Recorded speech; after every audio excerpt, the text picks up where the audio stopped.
คู่ของเงินค้ำตัวเจ้าเก่าอย่าปันปืนปอมูดปอเสียงไว้เจอตามมือเก่มือเท่าพองนา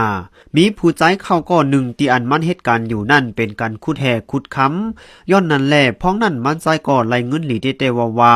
กุ้ยหน้าตอนตาตัวเก่ามันใจแต่ไล่เงินมากาหือก่ออ่ำตอนเก็บไว้แต่มันสีวัดสีปยาเหตุการณ์ไล่เงินมากาหือก่อเอาส่งมือปันลูกลังนางมีตังหืนตังเย่เจอใจตังหมดตังเสียงเยาอันเป็นลูกลังนางมีมันเจออยู่ที่เฮือนนั่นก็ไล่เจอจ่ายเงินปอตันเป็นสัตว์เทลงเจ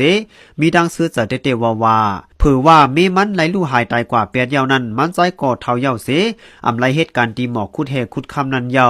ย้อนนั่นแลจังมาอยู่จอมลูกลังมันตีเฮินมาอยู่เฮิรนลูกลังมันเสนางกินนอนกินอยู่เฮ็ดจึงนั้นเย่าก่อกันก็อ่ำไรเฮ็ดมันใจก่ออ่ำมีเงินเก็บเงินหอมสังพองนั้นมันใจนั้นมีลูกตังหมด6ก่อเย่าก่อซื้อเขา6ก่อนั่นก่อเป็นปอเขาก็หาเงินเสส่งเฮาเขาไรเห็นจบกูก่อเฮิรนว่าตีลินว่าซื้อในก่อเป็นปอเขาซื้อตอนพ้องมือมันตึงเฮ็ดกันคุดคำนั้นว่าไหนย้ำพองต่อเหลียวมันใจเท่าเย่าอ่ำมีแห่งเหตุการณ์เย่าแลจังมาย้อนอยู่จอมลูกลังลูกหลานมันก้อยหน้าพ้องมือกว่าอยู่จอมลูกสาวก็เหย่านั่นลูกข่อยมันซ้ำทางเด็กเนื้อปอเขาแป้กินเนื้อปอเขาเฮ็ดนั้นมาตาเสเผื่อว่าใครกว่าอยู่ตีลูกซ้ายก็ยาก็เป็นลูกเปิ้ลหลีจังแทงเย่าก็ป้องหลานเนื้อปอเขาแทงลาดความทางเล็กเนื้อปอเขาเฮ็ดนั้นกว่าอยู่เฮิรนลุงยิ่งลูกซ้ายก็เลยก็เหมือนนันแทงอ่ำมีลูกก็เหลอเสือเจอลุมล้าโดยถึงมันซ้ายพ้องนั้นมันซ้ายก็จะเรียกเตว่าอยู่วันหนึ่งมันสั่งห้องลูกมันตั้งมดมานางต่อหน้าต่อตาเสลัดว่า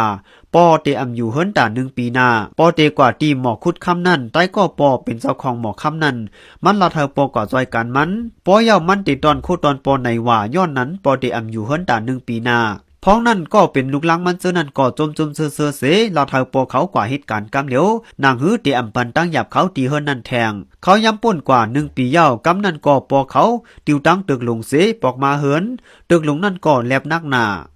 ลูกลังมันก็จังมาถามว่าเนื้อตึกนั้นมีสังคาปอเป้แลบนักล่ะปอเขาตอบว่าเนื้อตึกนั้นเป็นคู่ของเงินค้ำปอตั้งหมด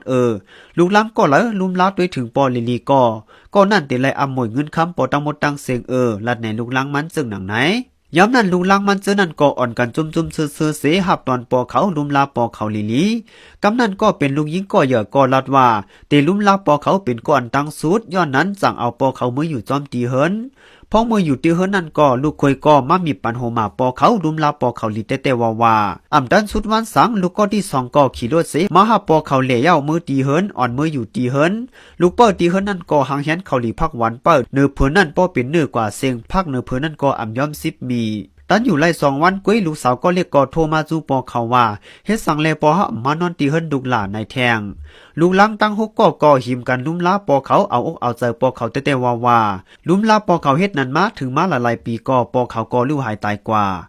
เมื่อนามันตีตายนั่นมันก็อ่ำไรลัดว่าเตยุกตึกนั่นปันลูกลังก็เลยย้อนนั่นแหละเจอเขาลูกลัง6ก็นั่นก็จังตกลงกันว่าเตปันเงินคำเนตึกนั่นเตปันพิงเป้งกันในแหล่จังปืดด้วยตึกนั่นเผื่อว่าปืดตึกนั่นเย่าไหนตกเจอตกคอเนตึกลงนั่นอ่ำมีเงินคำสิวัดสีปยามีก้อนหินแหล่ลิกปอดอ่อนผืนหนึ่งก้วยเนลิกผืนนั่นก็จะไม่ว่าถึงลูกหักปอกูก็ยินจมเต้เย่ามาขี้น้อยตีอันมาเลี้ยงลูลุ่มลาเก่ามากลุ่มทนนิลีต่อถึงลมถอยใจเลื่อนสุดลูกลังกูก็เอามาหินเจอในเสเพแมงกันเย่าเอาไว้เป็นตีไม้ต้องเอาไว้เป็นตีฟังสติเสือพ้องเมื่อเหตุการณ์หาเงินไหลอยู่นั่นเก็บไว้ตาเจอตื้อเมื่อเท่าพองหน้าสั่งว่าเท่ามาเย่าอ่ำมีเงินไหนเพอก็เตลีจังลูกลังก็เลยก็เตรียมไข่เลี้ยงลูลุ่มลาหากเผาตานฮือก็อย่าปันเงินเขาตั้งหมดตั้งเสียงไว้ตาเจอตัวเจ้าเก่าพ้องเมื่อเท่าพองหน้าลูกเว้ยและยินจึงไหนเย่าจ่องมีพอจะถึงปอพองหือเย่าก็ลองตั้งจึงไหนจ่องเผยก็แล้วยามเฮ็ดหนึ่งปอพองหือ